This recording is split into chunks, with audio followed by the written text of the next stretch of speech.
In 1970, a concealed personal relationship involving President Ferdinand Marcos entered the public sphere and triggered widespread reaction. The disclosure centered on Dovie Beams, an American film actress working in the Philippines at the time. Once confirmed, the issue expanded rapidly beyond celebrity gossip. It weakened public trust in the presidency and caused strain in diplomatic circles. Before public confirmation, awareness of the relationship remained restricted to a small network of political allies and security personnel. Outside these circles, the public associated Beams with actor Pepito Rodriguez. Media coverage reinforced this assumption. The pairing functioned as intentional misdirection. Marcos allowed the false narrative to persist. Rodriguez remained unaware of his role in concealing the true relationship. The situation shifted when Beams chose to speak openly. Her statements transformed speculation into documented fact.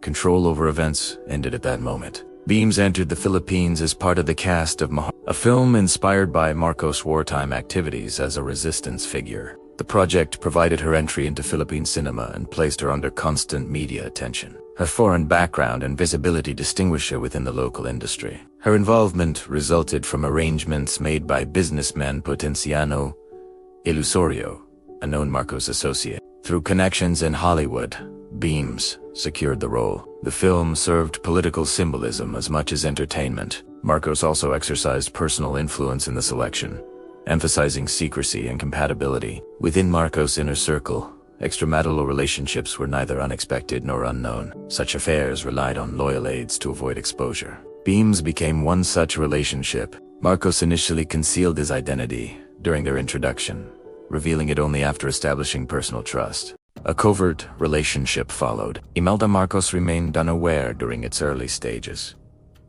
General Fabian Ber, head of the Presidential Guard, oversaw security arrangements. He managed communications, restricted access, and ensured privacy during meetings. Most encounters occurred at a secluded property in Green Hills, San Juan. The residents offered isolation from public scrutiny. Marcos reportedly acquired the property for Beams' use. Meetings occurred regardless of official schedules. Overnight stays happened when the First Lady traveled abroad. The duration of the relationship distinguished it from Marcos' earlier affairs. Beams interpreted the consistency as emotional commitment. As her visibility increased, Marcos arranged a second residence in Manila. This address served as her public base for interviews while maintaining separation from their private meeting place. Public attention remained fixed on the fabricated romance with Pepito Rodriguez. Entertainment media amplified the narrative. Fans embraced the story. This diversion delayed broader inquiry. Eventually, Imelda Marcos became aware of the affair. She directed aides to observe her husband's movements. Palace staff faced competing loyalties. Meanwhile, political opponents conducted independent investigations. They identified the Green Hills property and gathered corroborating details. Public discussion intensified. Although Maharlika reached completion, local exhibition never followed. Reports attributed the decision to intervention from the First Lady.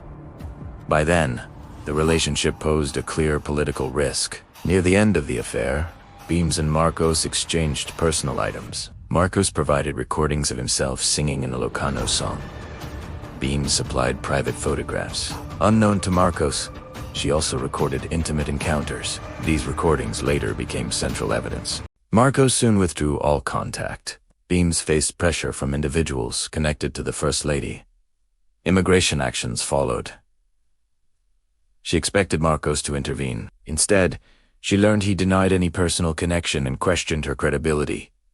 Her mental and physical health declined. She entered a hospital under an assumed name. Immigration authorities attempted removal proceedings during her confinement. The pressure led her to confirm the relationship publicly. As an American citizen, Beams received limited protection from United States Embassy officials. They attempted to balance her safety with diplomatic caution. Before leaving the Philippines, she held a press conference. She released audio recordings that clearly identified Marcos' voice. The reaction was immediate and nationwide. She departed the country in November 1970. Media coverage intensified rather than subsided. Complications continued abroad. In Hong Kong, Philippine officials delayed her onward travel. She reported surveillance and threats. British authorities intervened and detained an armed individual linked to Marcos. Beams later returned safely to the United States. In the Philippines, Publications, supportive of the administration, attacked her credibility and released private images. Beams responded by sending recordings to opposition media outlets. The controversy resurfaced until the declaration of martial law imposed strict limits on reporting. Beams later announced plans to publish a detailed account of her experiences and information acquired during her time with Marcos. The book never materialized. The affair endured as one of the most damaging personal controversies connected to the Marcos presidency.